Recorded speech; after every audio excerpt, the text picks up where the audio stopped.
idarecilerini seçtiği yönetim şekilleridir.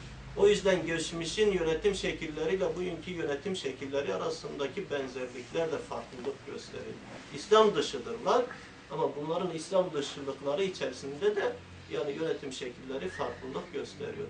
Bugün Müslüman bir toplum var. Müslüman bir toplum yerel idarecisini, genel idarecisini, temsilcisini seçebilecek durumda ise ve başa geçirip idare makamlarına getirebilecek durumda ise Müslümanlar kendisini Müslüman topluma arz edip bunu yapabiliyor ise geçmişin yönetim şekillerinden farklıdır. Ha diyeceksiniz bu sistem içerisinde demokrasi sistemi dediniz ki gayri İslami bir sistemdir.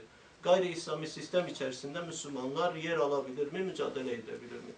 Biz de bununla alakalı zaten bu mesele son yüzyıllarımızın meselesidir. Yani bu mesele Resulullah sallallahu aleyhi ve sellemin döneminin zaten parti meselesi, demokrasi meselesi, yöneticilerini, halkın kendi idarecilerini seçme meselesi olarak Resulullah döneminin veya peygamberler döneminin benzerliği olmayan meselesidir. Dolayısıyla günümüzün alimleri de bunun etrafında farklı içtihatlarda bulunmuşlar.